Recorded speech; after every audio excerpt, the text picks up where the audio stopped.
It was a major issue in 2016, stopping the run. Hello, and thank you for joining us for Countdown to Camp. Alongside Andrew Mason and Eric Dalala, I'm Phil Milani. Guys, they added a lot of big bodies up there. Zach Kerr, Domata Peko, Adam Gotsis is back.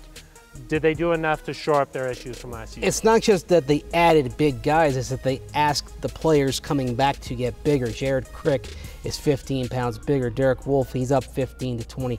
Gotsis, he's added weight. I mean, they were tired of watching the film and seeing the line get pushed back 3, 4, 5 yards. So by getting bigger, you're going to have a solid wall up front, and you're going to free Todd Davis and Brandon Marshall in particular to not have to take on as many offensive linemen at the second level. They can shoot through gaps.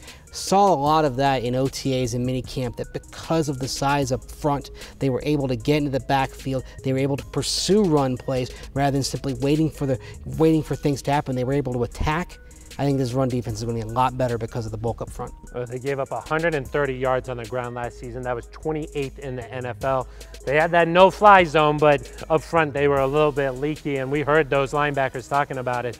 We love the additions up front. What do you think about the guys they added? You don't need to go from 28th to 1st. You just need to make a marginal improvement, and that's, I think, what you can do with Zach Kerr, Domata Peko. I really liked Kerr in Indianapolis. He did a good job kind of filling up lanes when they used him, kind of had a limited role there. I think something else that will help is, one, Joe Woods, new defensive coordinator. Chris Harris has been talking about how he's going to use them a little bit more up and run support, which could be a good addition. And then second, if this offense can get things on track and you're playing from ahead, then all of a sudden teams can't run the ball down your throat. Exactly, that's a really good point there.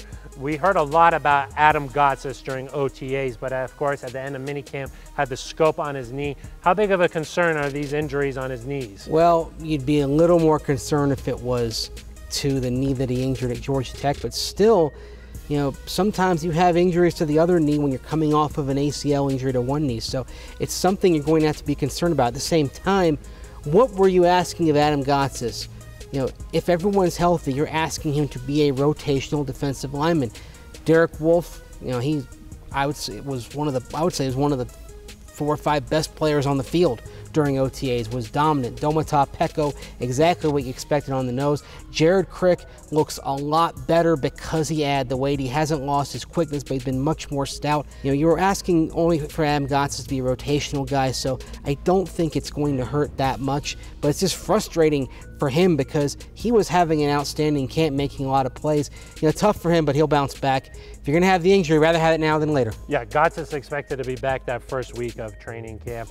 You mentioned Jared Crick, so these guys adding some weight. I think Crick said he was eating, 8 times a day? 6 or 7 small meals. Okay, sounds like you, Phil. Yeah, that's like my diet. But it's interesting that he was playing at 275 pounds, and that these guys, last year playing at a lower weight.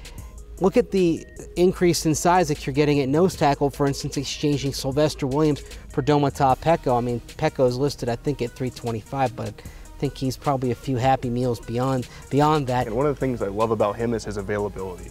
You look back, it's been maybe more than a decade, I think, at this point, since he's missed a game. He's obviously older now, but if they can have a guy who's consistently on the field at that size, he's just going to take up room, which helps. And guys have talked about a young kid, undrafted rookie Tyreek Jarrett, who's the biggest defensive lineman of all that the Broncos have. It'll be interesting to see if he can make a push, because him and Kyle Peko, who's coming off a foot injury of his own, could be battling for a backup spot. Exactly.